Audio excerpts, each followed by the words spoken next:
North, John Adams, in the interest of the people. So, John, it's come to this. It has come to this. So earlier this year, we did a show called "A War on Cash is a War on the People," and now we have some big news to break about what our government is now doing on this war on cash. So this is why we've called the show the Prime Minister ScoMo declaring a war on the Australian people, because the war on cash was launched last Friday. The Treasury has released a draft piece of legislation plus a draft regulation imposing this ban on transactions above $10,000. So this was an announcement that was announced by Scott Morrison last year when he was Treasurer in the 18-19 budget in May of 2018. Now, nothing had happened last year with it, and then when MyEFO was released, they said that this initiative was going to be brought in on 1 January 2020. Now, we gave the audience a bit of an understanding about what the war on cash is and what the real intent of it is with the Black Economy Task Force. So if those audience members haven't seen that episode, we'll put a link to it. They should definitely go and watch that, because that gives the context to this conversation. But what I said in that show was that at that point it looked like Labor was going to win the election based on the polls and some of the feedback I was getting from members of Parliament. So I was sceptical that this ban on transactions above $10,000 wasn't going to come in. But now that the coalition has been re-elected, the coalition with ScoMo and Frydenberg have decided to push this initiative forward. Now, just by way of context, the government is arguing that a ban on transactions above $10,000 has everything to do with leakage of tax revenue, the Black Economy Task Force, as we discussed in the last episode. But we said at that point, a couple of points. First one is that if the black economy was so important, why are they just doing this now? Why wasn't this done 10 years ago, 20 years ago? I mean, when John Howard implemented the GST with Peter Costello, there was an argument being made that would eliminate the black economy, with the GST. Well, I mean, they could have easily introduced certain bans on transactions at that point, but they never did. So why now? It's because of not tax revenue, it's about interest rates. It's about the International Monetary Fund, and they've written a series of technical papers. We covered a couple of them. There was a 2018 academic paper and a blog post earlier this year about how to make negative interest rates work. We had a discussion about that in the previous post. Now, since then, there is a new paper that we'll discuss tonight that goes into how are they going to make interest rates around the world not just negative, deeply negative. And the IMF are wanting interest rates to go to -3%, -4%, because their view is that when you have a recession, interest rates have to be cut between 500 to 600 basis points. Well, we're already at 1% officially. So if we have a recession tomorrow, the IMF is expecting Australia to go to -3%, -4%, -5%. Never been done before in the course of human history, and there are problems around the implementation of that policy, and one is physical cash. And so the war on cash is to give the central bank a lot of flexibility to do things that in the course of human history have never been done. Right, and it's worth saying, John, isn't it? It came out late on Friday, right? I think it was 12 minutes past 5 on Friday afternoon, right? It's funny how important announcements get sort of lost at the end of the week, and perhaps nobody actually picks them up. And secondly, so far as I can see, none of the mainstream media have covered this. No. Which I find remarkable. So Martin, anytime a federal or state government or their departments release critical information on a Friday afternoon, late Friday afternoon, Friday night, you know that they're trying to conceal something, and so obviously it's Monday night now.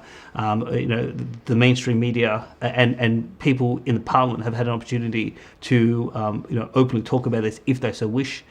So far they haven't, and that's a key signal that they want to quietly take this through without too many people looking at it. So they need to be open enough to say we did consult, but they obviously don't want too many people to be providing their input about this war on cash, because one, and we'll go into the detail, but the key point of this is the government will argue that this is the one and only initiative that they're going to do about eliminating the black economy. I fundamentally reject that premise. This is the first of a series of stages that they will do to eliminate cash, because the IMF wants -4%, -5% interest rates.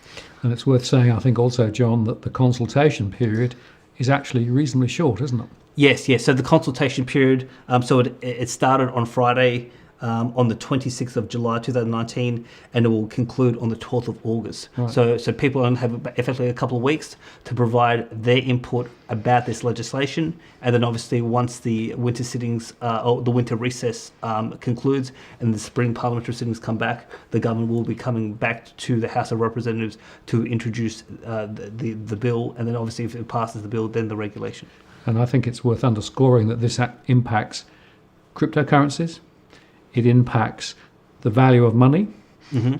As you say, it links back to negative interest rates and monetary policy. That's right. And it fundamentally recrafts some thoughts around the way that money will work in practice. And it's also worth us highlighting that there are basically open doors in this so that they can actually then change it again later by regulation. Yes. Which means that once they've actually got this piece of legislation in place, not only have they put the first stage in, but they've got all the doors open there just to continue this journey. Absolutely. So we'll go into that. So first, why don't we actually tell the audience what the name of the bill is? Yep. So it's the Currency Restriction of the Use of Cash Bill 2019. So that is the actual bill, and then they have the regulation, which is the Currency Restriction on the Use of Cash Expected Transactions Instrument 2019. So they're the names of the bill. Now, just to take the conversation slightly backward a second, one of the things we covered in the previous episode was about this international effort to eliminate cash. So we talked about then a number of countries around the world have actually imposed cash bans, and that's been one technique. So we said in the last episode that in France it's illegal to do a cash transaction above €1,000. In Spain it's €2,500. In Italy it's €3,000. And obviously there have been attempts, such as in India, to eliminate particular physical notes. But particularly the European countries have basically said, you cannot do cash transactions above a certain level. And obviously Australia has decided to follow along that path. Right. So what we're saying is that in future, transactions above those sorts of levels will have to go through the banking and finance system in some way. Yes. Which means that they can be tracked, followed, audited, and very importantly, the system can be turned off. Yes. So a fundamental personal freedom is being given up. Yes. And one of the things that we said in the last show was that this war on cash has enormous ability for government to centralise power, to control the behaviour and the free will and actions of citizens. So this is not about just eliminating, in terms of the so-called black economy, criminal activity, etc. It really goes to the heart of what sort of economic freedom we have in this country, and whether we can openly transact independently of government telling us how to live our lives. Right. And yet that isn't the end of it, because it also steers directly into negative interest rates, monetary policy, and effectively all of the things that follow on from that. Because this is a critical part of being able to execute negative interest rates, isn't it? Indeed. Yep. So in the last show we talked about, there was a blog post published on the IMF website earlier this year, so we'll put it up there, and it was called Cashing In, How to Make Negative Interest Rates Work. Yep. So that was, I think, earlier this year. Last year there was a technical paper written by the IMF called Monetary Policy with Negative Interest Rates, Decoupling Cash from Electronic Money. And so basically both have suggested that cash, when they started implementing negative interest rates, they didn't think that cash would actually play a big role in how people would react, but it actually did. Right, and just to be clear on that, the reason is that in a negative interest rate environment, actually holding cash means that you actually create and hold more value than if you hold the money in the bank because of the negative interest rates. In other words, they charge you to hold money in the bank, whereas in fact, if you hold cash, there's no erosion of the value of the cash. Exactly. So when I've done some recent seminars, I usually I did one on Melbourne just this past weekend, and I held a $10 note, and I asked the audience, what interest rate do you pay on a physical $10 note? And the answer is 0. You get no interest and you pay no interest. So if there is a negative interest rate, you actually make more money by holding a physical note, which is 0, which is more than negative, and therefore, when around the world, when they have tried to implement negative interest rates, there has been hoarding of physical cash, and that has undermined the regime of negative interest rates. And so because they want to take negative interest rates super negative, so not just at negative 0.5% or like Switzerland negative 0.75%, they want to take it to negative 3, negative 4, negative 5, that they're petrified of massive cash hoarding. And so obviously they're trying several techniques of how to provide disincentives for people to hold cash under that world. Right, and there's a question in my mind about, does that also apply to gold? Because effectively gold is also holding physical value, right? So in a way, people who hold gold are also essentially flying in the face of negative interest rates, aren't they? Yes. True. But in relation to this bill, we'll get to the gold and silver element because I think it's a little. Well, there's some technicalities with that I'll be actually writing to the Treasury to say you need to clarify that aspect in terms of the bill. But obviously, just to also say that in another episode we did earlier this year, the Economic Emperor of Australia will crush you. We revealed that after the election, one of the assistant governors at the RBA met privately with the commercial banks. They had a lengthy discussion about unconventional policy, and it was expressed at that meeting that the RBA was ready to launch negative interest rates ahead of QE, and there can be no doubt that the intention of the government, even though there was, again, no electoral mandate to do so, is they will take interest rates negative. And this bill, about imposing a cash a limit on terms of cash transactions, it is purely about implementing extreme monetary policy because they have the biggest bubble in the history of the world, and they can't take interest rates much further before the recession or before a global shock. And they're all getting nervous about, we're getting close to the zero bound and this may blow up in our face. So we need to take interest rates even further than what it is. And so we need that flexibility. And this is what the real agenda is all about. Okay. Well, let's then look in more detail at that new IMF paper, because I think this is really a seminal piece of material, right? And really does drive that context very hard. Yes. So in April of this year, there was a new IMF paper that was published. The title of it is, and we'll put it up on the screen, Enabling Deep Negative Interest Rates to Fight Recessions, a Guide. And so it's an IMF working paper by two technical writers for the IMF. Now, I have read this paper today, and so there's a couple of really interesting quotes that sort of really highlight what the real agenda of the government and the RBA in the domestic context. And it's worth saying, of course, a working paper isn't official IMF policy, right? They always say this is the opinions, and it's in there for discussion and debate. Yes. But you can bet your bottom dollar that it's actually partly designed to influence thinking and effectively shape policy down the track. Indeed. I mean, the other point I would make is that this paper is effectively a logical follow-on from the technical paper written last year and the blog post that was published in February of this year. So I want to read a series of quotes and we'll just have a chat about them. So the first quote is, in summary, 10 years after the crisis, it is clear that the zero lower bound on interest rates has proved to be a serious obstacle for monetary policy. However, the zero lower bound is not a law of nature, it is a policy choice. We show that with readily available tools, a central bank can enable deep negative interest rates whenever needed, thus maintaining the power of monetary policy in the future. That's a very remarkable statement. Now, So the thing that jumps out at me is this statement that says the zero bound is not a law of nature; it is a policy choice. I mean, this is a fundamental rewrite of human nature. If you lend money, why are you lending? You are lending to make money.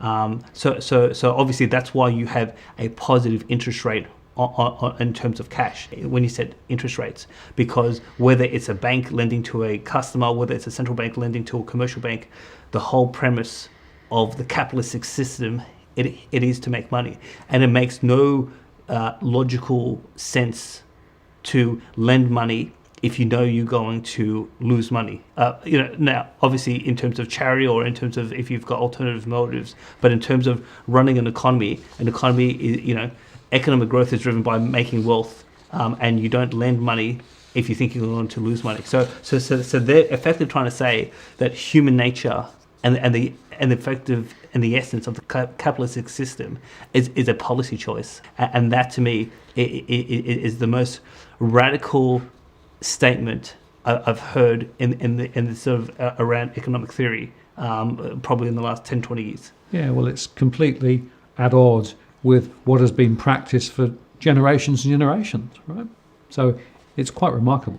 Well, I mean, look, it wouldn't just be like in terms of generations. I think if you go back through the course of human history over the last, 5,000 years, in 5,000 years of human history, when people lend money, they lend to make money, in terms of charging an interest rate. Now, certain religions, Islam and Christianity have had rules around, it's immoral to make money from lending money. But independent of theology, when people have lent money, it is the sole purpose to make money. No one lends to lose, and yet they're saying that effective proposition from a macroeconomic point of view is a policy choice that is just wrong, and it's radical.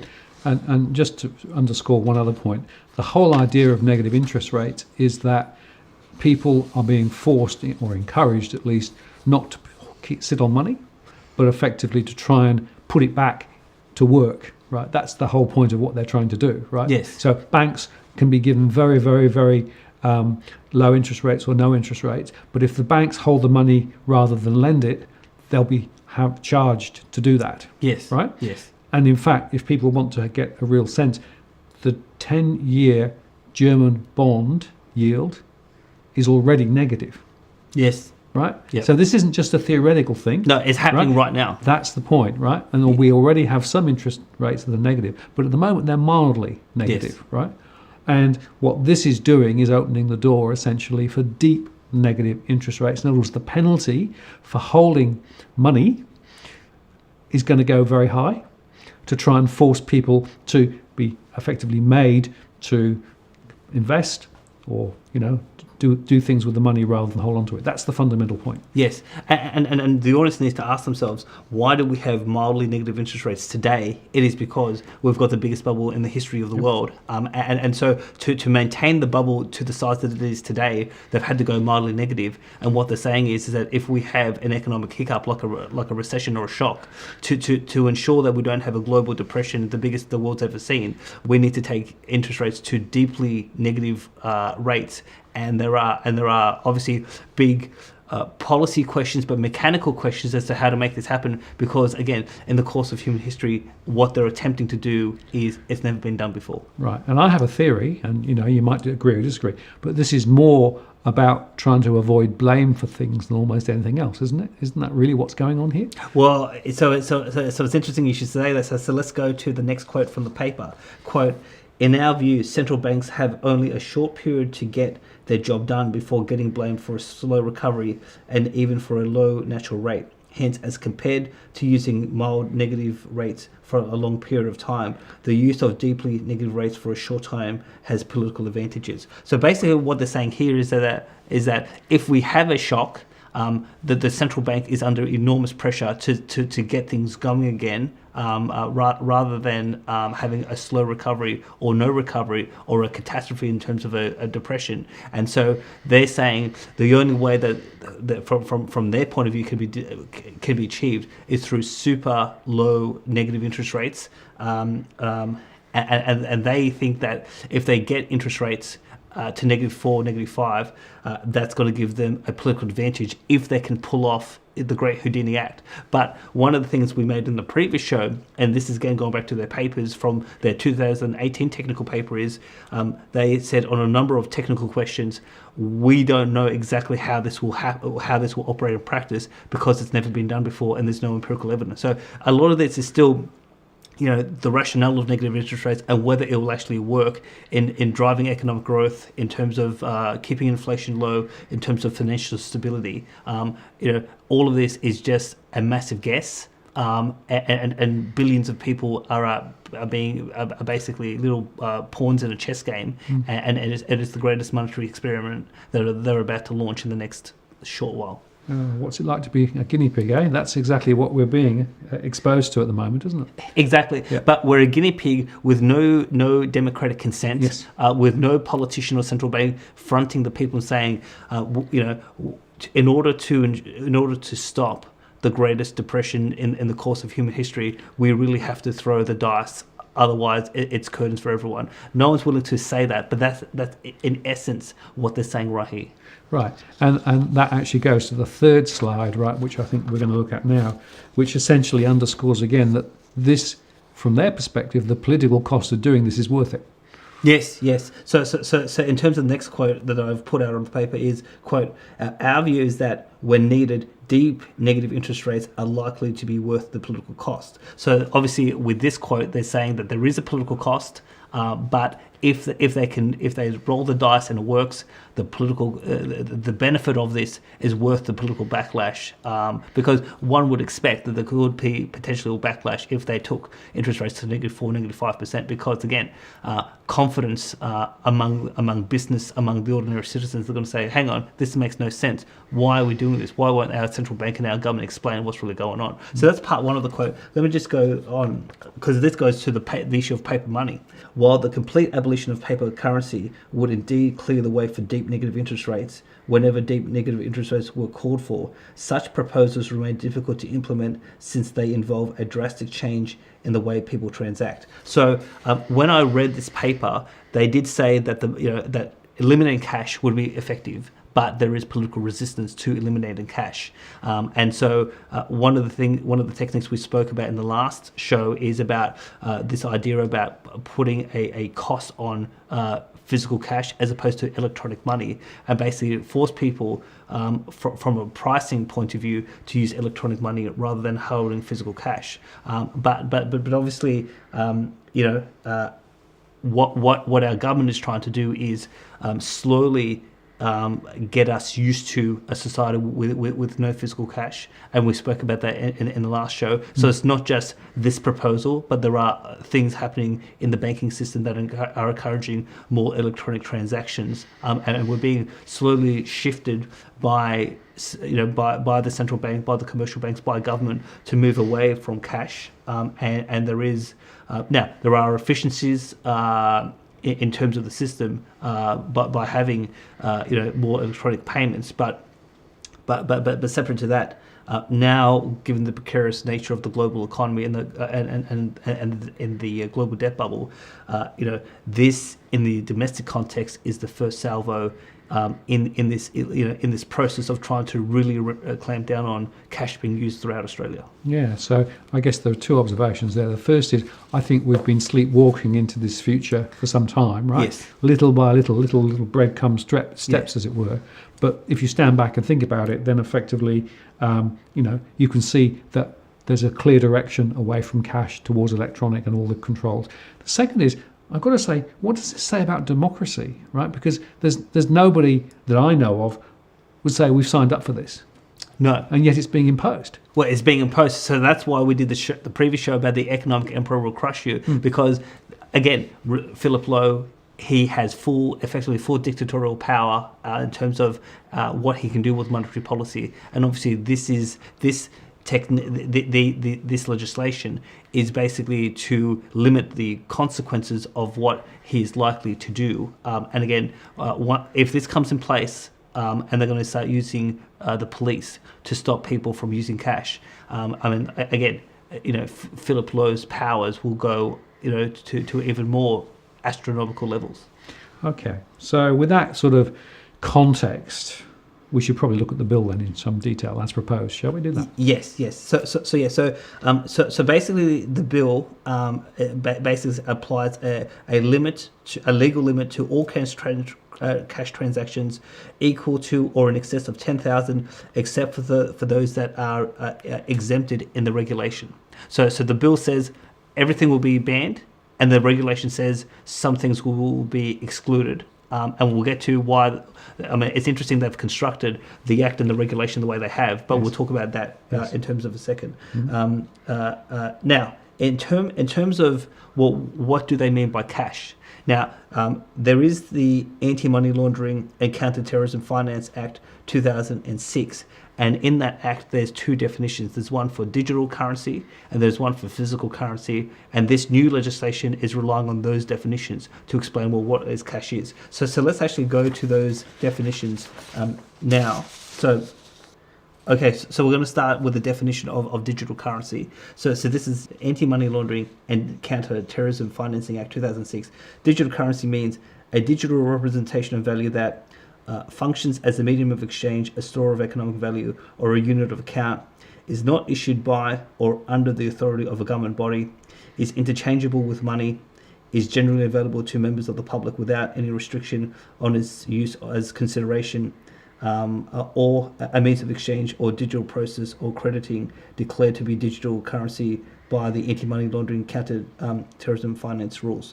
Now, what is that? What is that definition really saying? It's cryptocurrencies. Yep. So, because the key thing is that something that is not under the authority of a government body. Well, that's Bitcoin.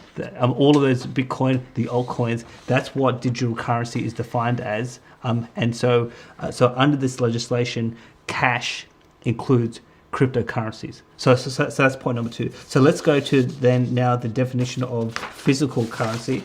Quote, physical currency means the coin and printed money, whether of Australia or a foreign country, that is designated as legal tender and circulates as and is customarily used and accepted as a medium of exchange in the country of issue. Now, obviously, the key point on this definition about physical currency is what is legal tender. So there's obviously in terms of cash, like in terms of whether in terms of coins, in terms of notes issued by the government, that is considered legal tender. Now, on the issue of gold and silver, now some forms of gold and silver is considered legal tender. So, for example, coins issued by the Perth Mint, where it has the Queen's head on, that is considered legal tender. Now, there are other potential gold and silver products that are being sold on the marketplace that people know I'm involved in. But the question is, are those other forms of gold and silver covered under this legislation? Not, to my mind. Having spoken to some lawyers very quickly in the last couple of days, they think it's not. But I think the legislation could actually be clearer as to whether all forms of gold and silver are considered legal tender, or just those products that have that are minted by the Perth Mint or the Royal Canadian Mint, etc., that have the Queen's head on. So that's what I'll be writing to Treasury about to say, just to make it crystal clear.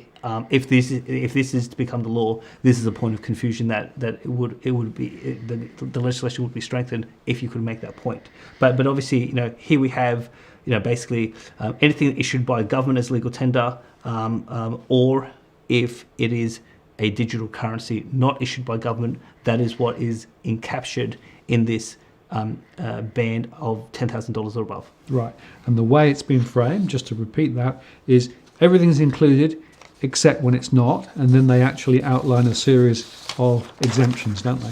Yes. And the point about those exemptions is that's effectively in the regulation, which means that they can vary those exemptions later without having to bring it back to Parliament. Yes, exactly. So the Act will be passed by Parliament, the regulation will be made by the Assistant Treasurer, and therefore that if there are subsequent amendments to the regulation, that doesn't require a new vote in Parliament, it just requires a new regulation issued by the Assistant Treasurer. Although, usually legislative instruments have an ability to be disallowed by the Senate. There are questions as to whether this regulation is captured or not in terms of that regime. But in terms of what are the exemptions on this cash band? So according to the regulation, so Section 5 talks about personal or private transactions. So basically, now in our last show, I gave the example of if I had $12,000 and you had a car and I wanted to purchase that car from you, so this exemption saying that is still legal. Yep. But what they're saying is banned is if you were a business running a car yard, I couldn't come with $12,000 and buy a car from you in cash. That this law says that is illegal. So that's what they say. Basically, citizen to enterprise transactions or business to business transactions, that's covered in this. But individual to individual of a non-commercial nature, of a non-enterprise nature, that is exempt. Yep. So that's Section 5. Section 6 refers to certain payments involving anti-money laundering or counter-terrorism financing rules or anything that's involved in that. Section 7 talks about public officials doing their jobs. So if the police, intelligence services, the Reserve Bank or the Royal Mint are doing cash payments above $10,000, they are exempt. Section 8 is cash in transit providers. If you're trying to transfer money from point A to point B, if there is a intermediary in the middle that's helping with that cash flow, they are exempt. Now, digital currency.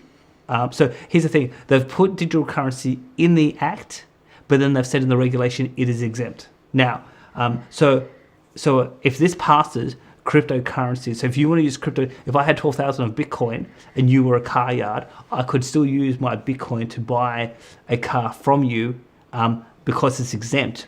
But obviously the key point on this is that down the track, while as things start to heat up with the in terms of the monetary system, the government has the ability to just hit the switch and make crypto transactions above 10,000 illegal. So I mean, this is a sleeper.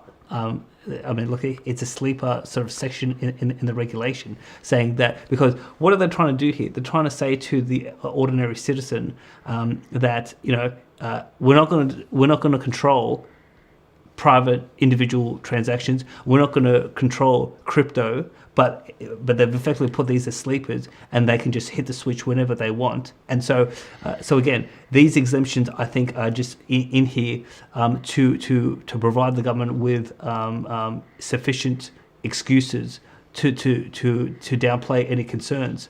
But obviously, because it's in the regulation and they don't have to go back to Parliament, in effect, they're just flagging that at some point, no, they're going to switch these exemptions off, particularly about Section 5 and Section 9. And obviously Section 10 is non-cash payments that are not reasonably available, and they say that this is a rare exception. So, for example, if it was an emergency and I needed to give you $12,000 and I couldn't find a bank to wire the money, they say that in that rare exception, we can do the transaction if you were a business. But who determines what is an exceptional circumstance or not? I mean, it's the language is so fuzzy. If the government says, okay, you conducted an illegal transaction, we said it was rare and it was something that we had to do, it would ultimately go to court and a judge would have to make some determination about what is an exceptional circumstance that would cover under Section 10. I guess there's one that springs to mind is, if there was a massive natural event and all the systems and electronic systems went down, yes, no power, right? You could argue that Section 10 could come into play at that point.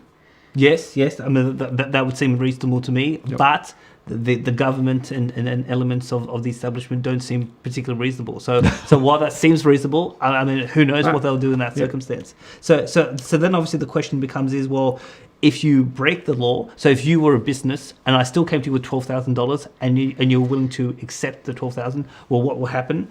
So basically, it would be a criminal offence to either make or accept a cash donation equal to or in excess of $10,000. The maximum penalty is up to 2 years jail or 120 penalty units, which is $25,200 fine. So if you were a car yard and I'm willing to give you 12,000 in cash. You're willing to give me a car. Everyone's happy. We've hurt no one.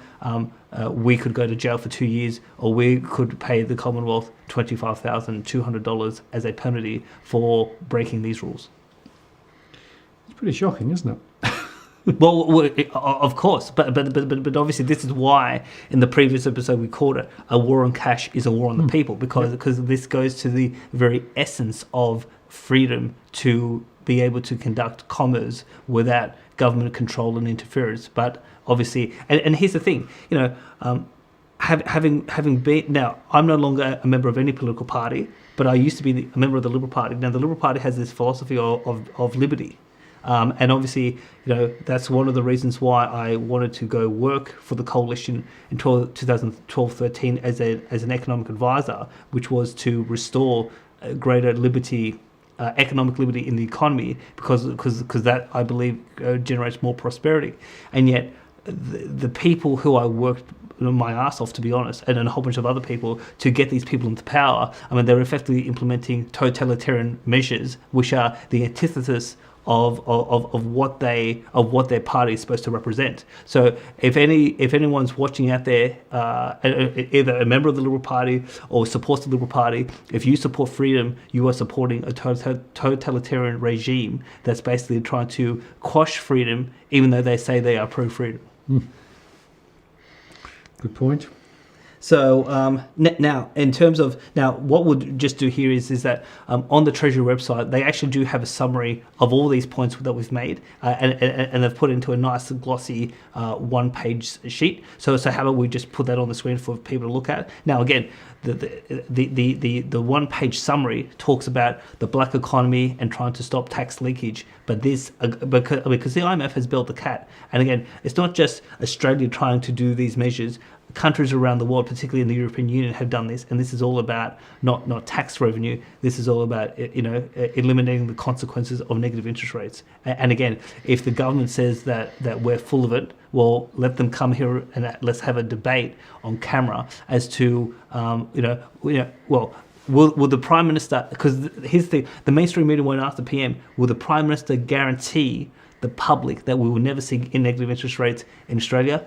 He won't guarantee that. Will the Treasurer? No. Will the Reserve Bank? No. So, they know that negative interest rates are coming.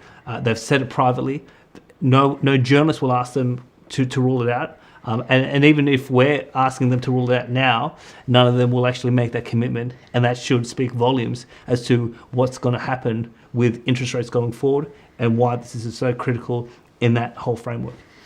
Yeah, it is really an amazing situation if you stand back and think about it, because on one hand they will be using the argument that this is all about the black economy and we're just making sure that there's no fraud and no tax leakage, etc., right? But below the waterline, it is absolutely fundamentally changing democracy. It's changing the way that money works, and it's allowing the negative interest rate monetary policy to basically flow through. Exactly. Now, in terms of some specific concerns I have with this legislation, so the first one is that they've set the cap at 10,000. Now, when the Black Economy Task Force was going through its consultation process, KPMG, and we mentioned this in the last show, and there was reported by the Australian Financial Review, we'll put it up on the screen again, they called for a lower cap. So now, if they wanted to change the cap, the way it's constructed, they would have to go back to Parliament to change the cap. But obviously, in precarious economic times, it is easier to get parliamentarians to agree to more extreme measures, because they say if you do not do this, the world will come to an end. And obviously, that's how the Americans passed the $700 billion bailout of in terms of Wall Street. They basically said that we could have a civil war within days if you don't pass this, because the banking system would collapse, ATMs wouldn't work, and there would be chaos on the streets. So members of Congress actually came out and said this is what we're told privately. So even though it's 10,000 now, there will be, I believe, an attempt at some point to lower the cap to 5 to 2, and obviously the lower the cap, the more restrictions on economic freedom that we would have in Australia. So that's point one. Obviously, in terms of point two, the exemptions are listed in the regulation as opposed to the Act, which basically means that the Assistant Treasurer can switch off these exemptions whenever they can. So if anyone makes a stink now and says, "Hey, you're taking my freedom away, I want to do this, I want to do that," the Treasurer may say, "Hey, cryptocurrencies is exempt, private transactions between individual Australians is okay, we've exempted that." Well, it's in the regulation. It's a switch. They're going to switch it off at some point when they need to. Now, according to the draft bill that's on the Treasury website, so Division 2 of the bill talks about offences. Now, there's a Part 1 and there's a Part 2. Now, Part 2 is actually not printed in the bill. So there is more to come on this legislation. So here's the thing. They said, here's the exposure draft, give us feedback, and there's parts of the bill missing because it actually says Part 2 to be inserted. Well, what the hell are they going to insert? And what additional criminal offences are they going to introduce that they can't tell the public at this stage, and they're trying to sneak it in? So that's a big concern. And obviously, Part 4 is the government hasn't made it clear as to how will they enforce the law. So obviously, if you and I are a private, if you're a private business down the street, and I come to you and have a private chat, how is the government going to figure out if we're conducting an illegal cash transaction or not? Are they going to surveil us using our smartphones? Are they going to use wiretapping? Are they going to use spies on the streets? I mean, how extensive will the surveillance be to actually to clamp down? So obviously, if it's cryptocurrencies, there's ways to control that without being too intrusive. But if you're trying to really clamp down on cash transactions, I mean, you need significant evasive surveillance to figure out if people are breaking the law or not. So how are they going to track that? That's a big question in my mind. And again, I think when I read, I think some of the elements around some of the Black Economy Task Force consultation papers, one of the questions that came up was enforcement. And again, I don't think the government has been fully transparent as to how will this be enforced, because obviously if it can't be enforced without intrusive surveillance, well then the effectiveness of the law really comes into question. Sure. And it seems to me there's part of this is also what is a transaction, right? So for example, if you are going to pay in 6 parts, all below $10,000 each, right? But it's actually one physical transaction, right? Is that caught?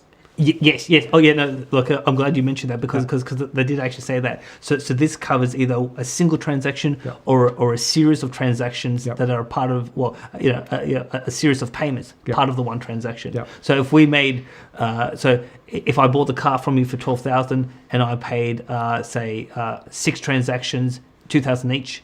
Well, that is still 6 payments for the one transaction. Right. That would be captured. Right, but the implication that, exactly as you say then, they'd have to have a lot of surveillance capability to identify the transaction and the individual payments and align the two, right?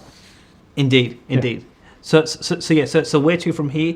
So the exposure draft bill and the regulation is now published on the Treasury website. They have called for feedback from citizens and particular parties up until the 12th of August. I plan to make a submission. The Australian people have the opportunity to write to Treasury and either voice your opposition to the bill or to or to call for changes if you think that things can be improved. Now, I've said that on the gold and silver front, it's a little bit unclearness to my mind as to what types of gold and silver could be considered legal tender and what may not. So I'm going to ask them to make that more clear in the legislation. So that's one way to just bring some legal uncertainty to an end.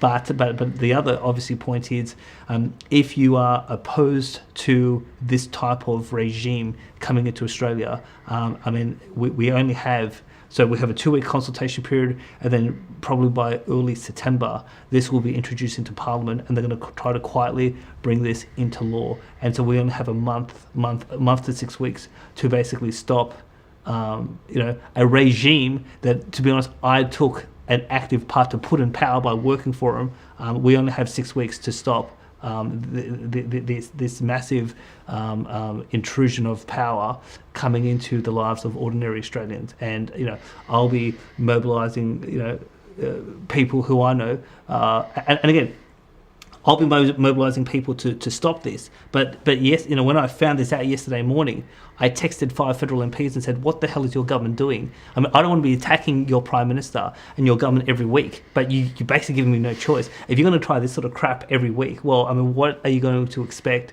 from former coalition advisors who are pro-freedom, pro-liberty? You're going to get, my passion, my position, because this is just plain wrong."